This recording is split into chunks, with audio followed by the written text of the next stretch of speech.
Bonjour, bonsoir à tous, c'est l'heure de votre rendez-vous Les Années Folles. Les Années Folles, ce moment où ensemble nous allons voyager dans le temps à la rencontre des artistes qui ont marqué leur temps et nous ont laissé un beau patrimoine musical à partager avec le monde sans modération. Aujourd'hui, Les Années Folles fait la part belle à un artiste qui n'a de pareil que lui-même. Je nomme Gérard Duperville.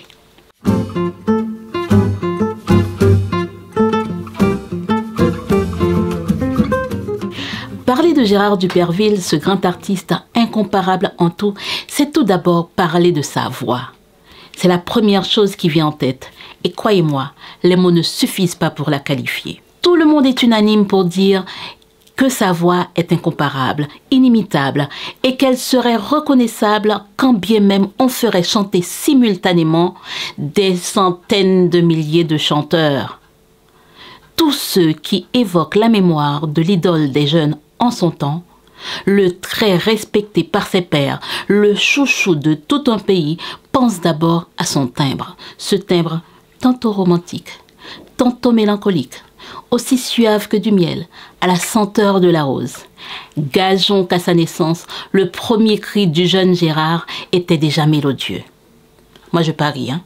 Né en 1932 dans la ville de Miragoâne, Gérard Duperville va embrasser une carrière de musicien dès l'adolescence. Il avait 14 ans. Il faut dire que sa formation a été assurée par l'un des meilleurs musiciens de la Maison de la Centrale, Augustin Bruno. Dans sa ville natale, il est invité à rejoindre ce petit groupe de quartier nommé Fantaisie. Pas comme chanteur, comme le tout Port-au-Prince va le connaître, mais comme trompettiste, car c'était là son premier instrument. Mais pas le seul, j'ai dit son premier. Pourtant, tous ont gardé, tous ceux qui l'ont connu bien sûr, presque l'image de Gérard Duperville et de son accordéon, oubliant qu'il jouait d'autres instruments comme le piano. Alors, on repart à Miragoâne, après l'expérience Fantaisie qui aura duré 3 ans environ, c'est en maître d'œuvre, malgré son jeune âge, que l'on retrouve Gérard Duperville. Il a entre-temps changé de ville. Et c'est dans la ville d'Écailles qu'il orchestre, je dis orchestre, les Arétos d'Écailles avec son accordéon. Est-ce depuis ce jour qu'il manie l'instrument? Mais une chose est sûre, c'est avec cet orchestre qu'il commence sa carrière de chanteur. Une révélation qui va faire le bonheur de tous, et ce, sur plusieurs générations. D'ailleurs, si vous allez écouter Gérard Duperville et qu'aujourd'hui vous avez 20 ans, 18 ans, vous allez voir que c'est une merveille. Cette histoire s'est déroulée dans la ville d'Écailles et Gérard Duperville, reconnaissant envers le public pour son accueil, plus que chaleureux, a composé la chanson « Souvenir d'Écailles » que vous trouverez sur l'album « Saturday Night in Port-au-Prince » du Jazz des Jeunes, sorti en 1961. Gérard Duperville, qui est un voyageur invétéré, va poser ses valises dans la capitale une fois qu'il a quitté l'Écailles. Une sorte de retour au bercail puisqu'il y était déjà installé avant de repartir à Miragoâne. Nous sommes donc en 1956 et le musicien va intégrer l'orchestre Louis Lyens-Zéton. Mais alors j'ai cherché sur les albums de Louis Lyens, je n'ai pas trouvé le nom de Gérard Duperville qui aurait enregistré avec lui. Peut-être qu'il y a intégré, comme on dit qu'il était comme un touche-à-tout, polyvalent. Il y a fait des arrangements et surtout des arrangements pour divers orchestres comme l'orchestre Choukoun aussi. On dit qu'il a remplacé le chanteur Joe Trio, qu'il pouvait le remplacer quand il chantait au casino. Mais alors, pour le coup, c'est peut-être pendant les spectacles, mais pas sur les albums. Alors, s'il pouvait remplacer Joe Trio, c'est pas parce qu'ils ont le même timbre. Non, non, loin de là. C'est pas la même chose. Chacun son timbre, chacun son style, chacun sa manière de chanter. Mais Gérard Duperville reste avec un timbre qui lui est très très propre. D'ailleurs, je vous ai dit au début qu'on pouvait le reconnaître. Les gens disaient qu'on pouvait le reconnaître parmi n'importe quelle quantité de chanteurs qui se mettraient à chanter. Donc, il va faire touche-à-tout à l'orchestre de Lyens et pendant 2 ans, Gérard Duperville, en étant par-ci par-là, va asseoir sa notoriété. C'est d'ailleurs celle-ci qui le fera convoiter par les maîtres à penser du jazz des jeunes, René Saint-Aude et Antal Sidas Murat. Mais la conquête ne sera pas facile pour le Jazz des Jeunes, car le musicien n'est pas sûr de vouloir s'embarquer dans cette aventure. D'autant qu'il évolue avec l'ensemble au Calebasse de Nemours Jean-Baptiste, le père du compas direct bien sûr, qui se passe de présentation. Mais là aussi, gérer Gérard Duperville était très compliqué pour Nemours Jean-Baptiste, qui le lui reprochait, ses allers-retours contre ses ennemis de toujours. Ça, c'est une autre histoire, celle de Nemours, que je viendrai vous raconter une autre fois. C'est pas le moment. Pour revenir donc à Gérard Duperville, c'est finalement au départ de Pierre Blin, qui faisait partie du Jazz des Jeunes, qu'il va intégrer le Jazz des Jeunes. Alors, à la suite du départ de Pierre Blin, Pierre Richet, qui était chanteur alors, lui est tombé malade et Gérard Duperville va finalement accepter de faire partie du Jazz des Jeunes. Alors, je m'arrête là un petit moment pour vous dire que certains disent que c'est en 1958, d'autres disent que c'est en 1956. Moi, je ne saurais vous dire entre 56 et 58 laquelle est la bonne date. Tout ce que l'on sait, c'est que Gérard Duperville va faire partie du Jazz des Jeunes et d'ailleurs, on va commencer à le voir enregistrer des albums avec le jazz. Pour le moment, on est en 1956 ou 58. Il fait son entrée au sein du Jazz des Jeunes. Entrée triomphale, dit-on, marquée par son premier bal dans la ville de l'Arcahaie. 58, 56, 58, je ne sais pas. Une fois qu'il a intégré le Jazz des Jeunes, il va enregistrer avec le jazz environ 8 albums, dont Marié sous piano en 1964. Parce qu'en 1964, il va quitter l'orchestre. Quand, en 1968, le Jazz des Jeunes célèbre son 25e anniversaire, il n'y est donc pas là, il n'y est donc pas présent, il n'y a pas de Gérard Duperville sur cet album. Gérard Duperville quitte donc l'orchestre Les Jazz des Jeunes en 1964. Quitté, dit-on, quitté? Non, pas quitté, pas tout à fait quitté, car en réalité, il a été remercié. Pourquoi donc? Parce que Gérard Duperville est trop indiscipliné pour le Jazz des Jeunes, car chez Antacide Das Murat, au sein de ce jazz, au sein de cet orchestre, il est question d'être régulier, pas d'absence, pas de retard, parce que ces deux messieurs ont un orchestre à faire fonctionner, et Gérard Duperville ne semblait pas du même avis. C'est ainsi que, mis à la porte du Jazz des Jeunes, Gérard Duperville va créer son propre groupe. Je ne sais pas s'il va être en retard lors des répétitions, mais il va évoluer avec son groupe, et donc son groupe qui s'appelle Gérard Duperville et son ensemble, et il enregistre un album. Alors, sur cet album, on voit que le groupe s'appelle Gérard Duperville et son super orchestre. Le titre de l'album, Soul of Haïti, avec 12 morceaux qui sont des reprises. Sauf que, pendant qu'il est parti créer son propre orchestre, il y a un problème, un petit problème à régler pour le Jazz des Jeunes.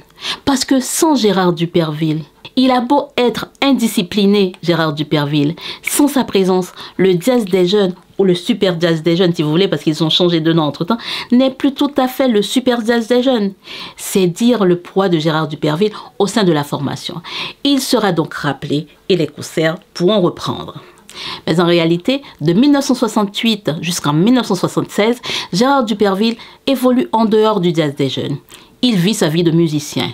D'ailleurs, avant d'être invité par le Jazz des Jeunes à enregistrer l'album 35e anniversaire aux côtés des chanteurs Serge Lens et Jean-Claude Félix, donc pour le 35e anniversaire du groupe, du Jazz des Jeunes, Gérard Duperville a enregistré solo l'album Coup de langue en 1975 avec le concours des musiciens de Ibo Combo, dont Réginald Policard et Michel Larac et quelques autres.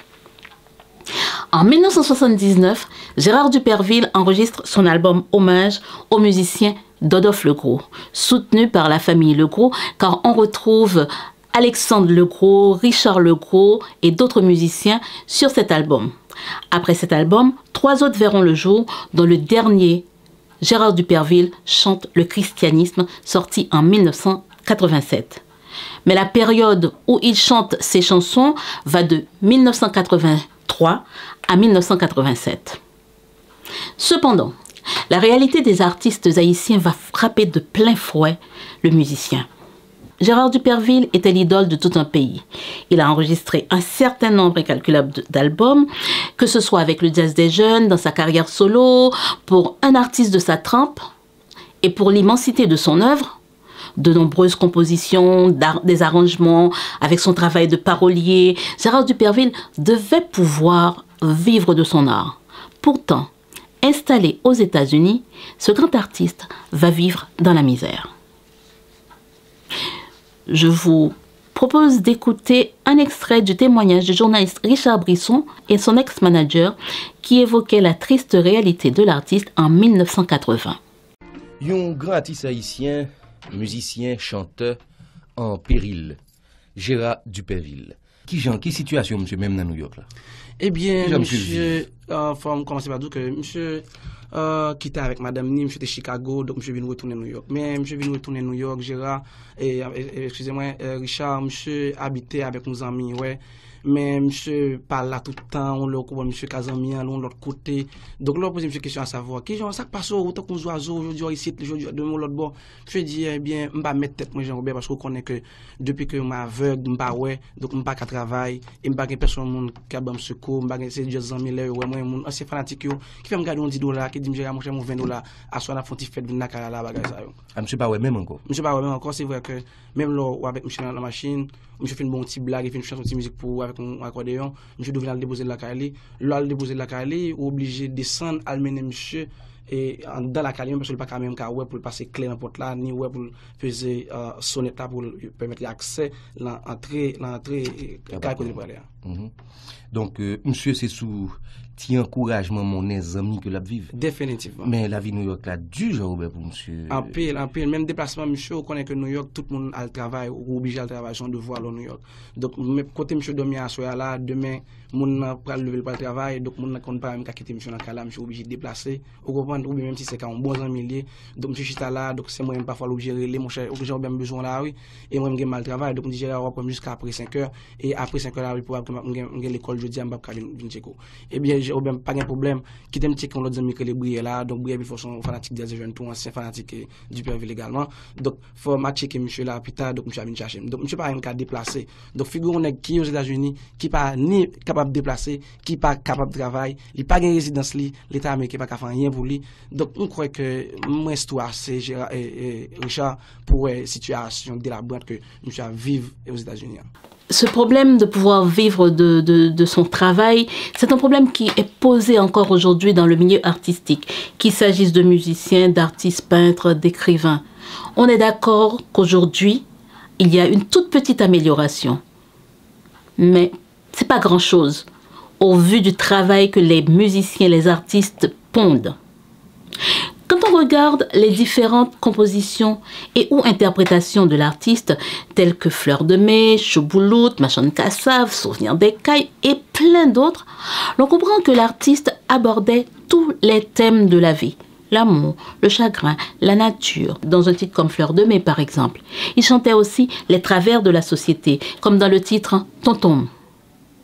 Autant Gérard Duperville pouvait chanter la femme pour sa beauté, ce qu'elle représentait dans sa vie à lui, dans la vie du pays, autant l'artiste pouvait, comme tous les autres qui le faisaient en ce temps-là, chanter des titres comme Maman Lougao. Il y en a d'autres, hein, mais je vous cite que Maman Lougao. Bon. C'est dire que Gérard Duperville faisait feu de tout bois, disons-le autrement, en parole, tout ce qui touchait à la vie, à l'humain, au sentiment, quel qu'il soit, le faisait composer, lui permettait de composer. Gérard Duperville a collaboré avec de nombreux artistes. Parmi eux, sa fille Gina Duperville, pour son album Émotionnel. Un album enregistré avec aussi la participation d'autres artistes comme Eddie Prophète, Joseph Charles, Macarios Césaire et bien d'autres. Alors je vous le dis, nous ne souhaitions pas par ce numéro évoquer chaque détail de la vie de Gérard Duperville. Nous voulions tout simplement lui rendre un hommage bien mérité. Un hommage pour qu'il ne tombe pas dans l'oubli. Un hommage pour que la jeune génération soit informée du passage de cet artiste hors du commun sur Terre et qui aujourd'hui encore reste un monument dans l'histoire de la musique haïtienne, que ce soit en tant qu'arrangeur, parolier, accordéoniste, chanteur et surtout en tant que chanteur. Un chanteur qui savait évoquer son pays. Haïti, maman chérie, moi, Haïti, c'est un bras ma mourir chérie. Il le chantait très bien. Cependant, après avoir senti, car il ne pouvait plus voir, Gérard Duperville était devenu aveugle, éclore les fleurs de mai qu'il chantait si bien, Gérard Duperville s'éteint le 12 juin 1994. Pas en Haïti. Sa voix reste et demeure unique en son genre et berce aujourd'hui encore le cœur des mélomanes.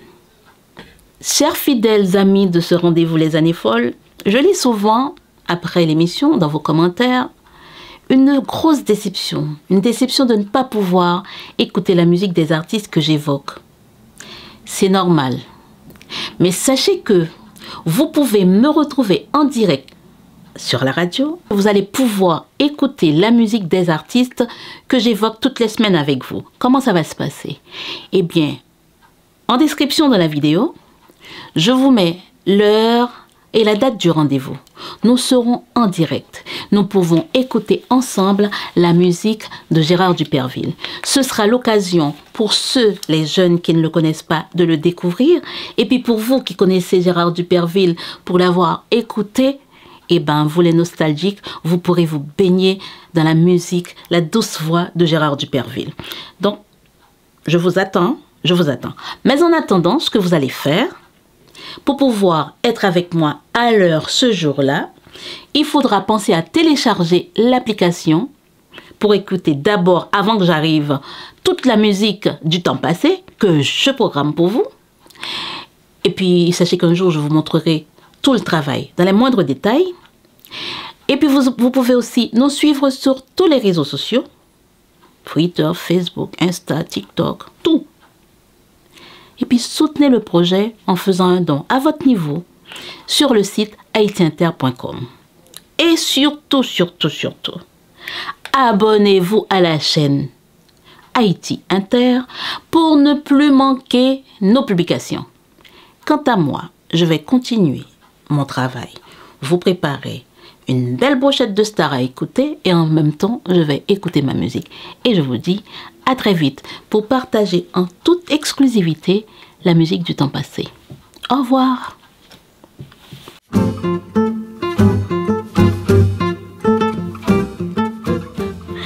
Sur le bord de l'eau, je m'ennuie.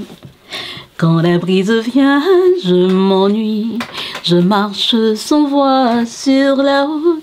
Je revois toujours ma choumoute. Bah, on reste là, non?